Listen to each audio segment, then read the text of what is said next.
think every real horror fan has had at least one experience of feeling out of place when compared with quote-unquote mainstream society, but I don't think there's ever been a really good attempt to understand why it is that people like horror. Most fans are generally normal people who have pretty good reasons for enjoying horror, but what are those reasons? The real reasons, not the ones they learn to tell people to make them leave them alone. That's what our podcast is about, interviewing people in the horror biz to find out what it is about horror that makes them happy. My name's Steve, I'm a bit of a psychology buff, and my co-host is my friend Chris, who's a bit of a horror buff. And so far we've interviewed about 50 people in the biz and had a lot of fun doing so, and wanted to share with you some of the highlights. In this set of excerpts, we're going to be sharing just some of the fun stuff. If you want to hear the real meat of the interviews, come check us out on Apple, Google, Spotify, or you can just use a player on our website. In this set of excerpts, we're going to be talking to Sadie Katz, actress, producer, and writer on Wrong Turn 6, The Amityville Harvest, and the Bill Murray Experience. Andy Deane, musician and author, best known for All the Darkness in the World, The Sticks, and No Turning Back. And Laura Lee Bahr, actress, director, and writer, best known for her work on long-form religious porn, Haunt, and Boned. And I remember, because I was a blonde-haired, blue-eyed kid, my mom was always like, around October, there's a lot of people doing satanic rituals. So watch for black cats or vans. So I had some real, ideas. And I remember like on my way to school, this black cat just staring at me and me sitting on like a stoop. And I sat there all day, or at least what felt like all day, until I saw the kids come back. So like I already had that. And then, I like that your mom's conscious enough to tell you that, you're a blonde-haired, blue-eyed kid, be careful, there are vans out there, but yet still sends you to walk to school for kindergarten. Thank you. There are dangerous things out there, and you might get kidnapped or murdered. So be careful. Good luck. Well, yeah, I think the same thing. I look back and I'm like, I used to go. My mom was not my mom was a bit of a wagon too. Yes, and I do remember like I am the real deal chicken. And I was gonna say, so you're a scream queen, but a chicken shit. Oh God, I'm a chicken shit. But as a just kid, makes the screams that much more believable. Well, yeah. Oh yeah. Like it's not even, I don't have like a scream per se, because I just put myself in a situation like if you said, do you want to play tag? Like my heart would race immediately. I'm a scaredy cat. She's like, we're not going to go to church or anything, but we're not going to celebrate these holidays anymore. Mm-hmm. So the thing was that's why like the horror films were doubly scary, because I wasn't supposed to watch them. Mm-hmm. And I was told that they would bring demons into the house. So I did believe in demons then, but I didn't get to celebrate Halloween until I was an adult. Okay. It's kind of funny. One of our questions that we like to ask is, were you ever terrified of anything in real life? And it sounds like damn near everything. Everything. I was scared of everything. Like that. I mean, you get drunk, that's inviting demons into your life. You do drugs, demons. You go to a yard sale, demons. You see Santa Claus, demons. Like, there's demons. Do you see why I was so scared? Yeah. So funny. Yeah, it all makes perfect sense now. But you made an exception for Buffy. For Buffy. I mean, Buffy and Angel, I used to lie and say I was sick because like Buffy, the premiere would come on and oh God, that's so funny. I haven't really thought of it. Like my son hates to watch shows with me and because you break it down. I break it down. I'm like, pause it. We have to talk about this. I do like, could you just watch it? Watching movies with me for the same reason. Like, can you shut up? No, but I know this actor from this other movie. You're ruining it. Yeah, I do. Like I'm at the drive-in and I'm like, wow, do you see what she's doing? Instead of crying and screaming, she's silent. Right. Like she's in shock. And yeah, it's and to be fair, it's not that I'm not saying that there aren't good reasons to be into movies for those reasons. It's just that the theme of this call, we're trying to get to the heart of what makes you the fan on the emotional side, not the work side. Someone will say like, would you cut off your hand for $5 million? And you could say like, fuck know, and what if it wasn't going to be painful? Well, for $5 million, you could like open a hospital in like, you know, New Guinea or something. Like you could save all these lives. I think it's a mind fuck. It's kind of interesting. Do I get to choose which hand? Well, you're a man, so I'm assuming one hand is more important to you than the other. That may or may not be related to the question.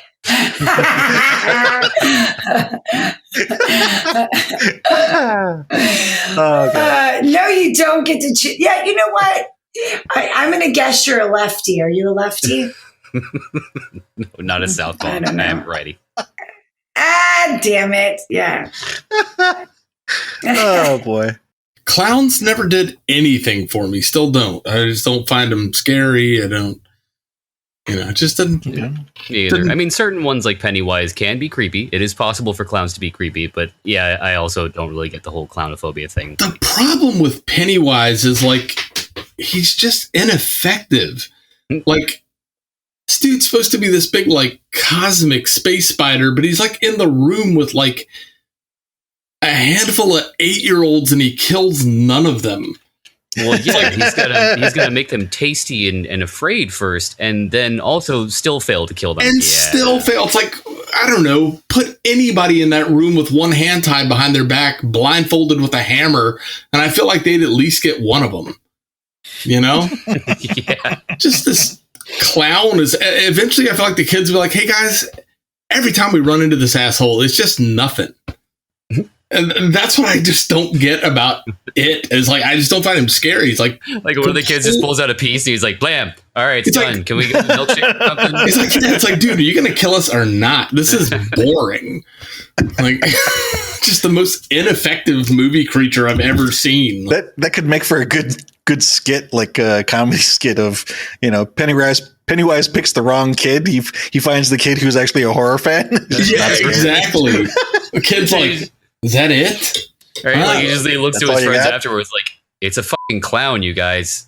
Like, yeah, like I get it. He's making faces. Ooh. It's like, oh no, Slipknot's doing a concert at my house. Right? Like, so what was the thing about the first step and second step stuff? I think it was just they're creeping toward you. Oh. Okay. Like now they're on the third step. Now they're on the fourth. And they're coming up the steps at you and they're like these disembodied fingers or whatever. Is it just, now I think I would welcome them, who couldn't use extra fingers, you just get older and more mature and you can deal with these bloody fingers aside from the mess, I mean, so many times at work, I've just been sitting here typing like, God, if I could only have 12 fingers, I'd get this done in half the time. I'll put up with a little blood, Yeah. Help get this paper out earlier. So right. That's how fingers work, right? You can just sew extra fingers on your hand and they start working. I'm 100% positive that that's scientifically accurate. Asking for a friend who definitely has not robbed graves. You just got to sew them on with dental floss and they will takes about 30 minutes and then all of a sudden they wire into your brain. You control them. Uh-huh. I recommend everyone tries it. Yes, right. Mm-hmm. I cannot abide comic relief characters. Like, I don't want any snarf in my damn horror, But Lionel! Great way of putting it. Oh my God. Yeah, even in, I can deal with a character who the person is funny and they're in this situation that isn't funny, kind of like in Midsummer, the one dude had a sense of humor. He was kind of a goofy guy. Yeah, he pissed on the tree. Red-haired, Yeah, but there are people like that in real life. I can deal with that, but the guy that's there, like, to be wacky or to trip and fall down, like, it wasn't that guy didn't seem like he was shoehorned in. That was just the guy. Yeah, like I'm that guy. Like if I was in a horror movie, like I'm a goofy, like I goof off constantly. I'm always looking for the joke. And I'm really annoying that way. And fiddling with the thing you should be fiddling with. Fiddling with the thing, though we don't know for sure that was me. It's not been confirmed officially. And then the natives are like, "What are you doing?" And you're like, "What? What are you talking? What?" It's like, shit, you invited me. When an art house horror film touches on things of that nature, that really does it for me. Because they're abstract ideas, you know? Yes and no. I mean, coming down to the topic of mortality, I was going to say it's concrete for me because I exist. Once I'm gone, it'll be abstract for me. That's one way to look at it. Yeah. Yeah, that's fair. That's fair. It'll be concrete as long as I'm concrete. Right. We're all carbon. Yeah. I had an experience when I was like 7 years old I was sitting by a pool, and I had this thought. I was laying down on the concrete, and I was getting warm, and I had this thought about, who am I? Who am I? Who am I? And the first thought that came into my head was like, oh, I'm Laura Bahr, and then this other thing was like, no, you're not. And then I was like, well, and this is my family. I have this family, and I believe in this church. And and all of a sudden, everything that I thought of, I realized that was not me, that none of those things that I could think were me. And everything that I'd seen or experienced or thought was myself was not who I was at all. And this like feeling of like rushing through space started to happen in my head. And I had to just like open my eyes and stop thinking because it was so scary to me. At what age was this? I always think of myself as 7, but I was probably maybe even 6 or 5. Okay. So at a very young age, you basically had an existential crisis. Yeah. Yeah. Yeah. Like, I know I'm me, but what is the me that's here that's actually me represent? And what's the difference in between my concept of me and everyone else's concept of me? And you know what? I'm going to play hopscotch. Right? Yeah, right. I better not think about that. I'm wondering if you overheard something that maybe one of your parents was watching or listening to or something like that. And because that's not really normally something a kid would normally think about. Just out of curiosity, how many siblings? So I have 7 biological siblings, and then I have 5 step siblings, but I never lived with those siblings. Thanksgiving has to be fun. Well, we don't really it's very rare. I mean, we have like a reunion every couple of years. But, you'd have to rent a hall. Yeah. Right. Totally. This year's Thanksgiving will be at the Marriott. Which room? The whole thing. Yeah. Yes. Well, you get a nice discount on the rooms. Yeah. Sometimes, yeah. You have to really work on that, though. You have to organize.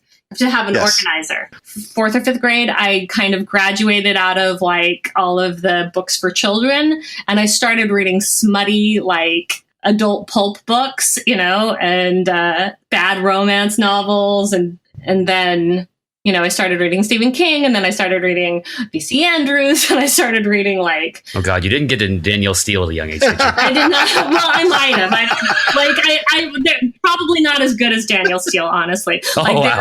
They were always things discount Danielle Steele. There were always things weird things in weird places with men with and I didn't quite even understand it. Men with bulges and something bulging in his pants. A wallet? Weird. Right? As a young reader, you're guys are really bulgy. Do they all have tumors or something? I keep reading about all these bulges. And I start to read all these sex scenes, and of course, I never saw anything. The most I saw on TV would be people kissing. Right. So the whole idea of we're reading now about the sexual act, I was weird, wild, ooh, sexy, but there were still books, so most people didn't think to look at what I was reading. So I could just I started just devouring stuff, and then B.C. Andrews is all sorts of crazy shit happens there. So, yeah. So, and I started writing a story about a husband whose wife is working, and he's making her dinner, and he's slowly feeding her cat. Oh, no, that is a great story. It was a I thought it was funny, but have you seen Whiskers? No. Well, he started with just a leg, so all of a sudden Whiskers didn't have a leg. Oh no! So did the cat start keep losing more limbs, and she's still oblivious? I know. I know. And like he wouldn't be afraid of the husband. Like Yeah, right?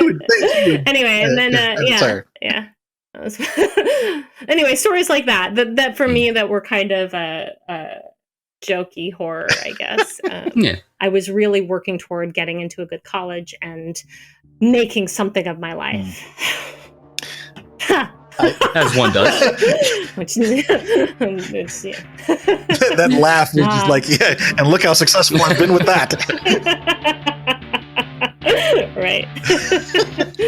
Back to the drawing board. So yeah, come check us out over at horrormakeshappy.com or check out some of our other excerpts until you find someone whose interview you do want to hear.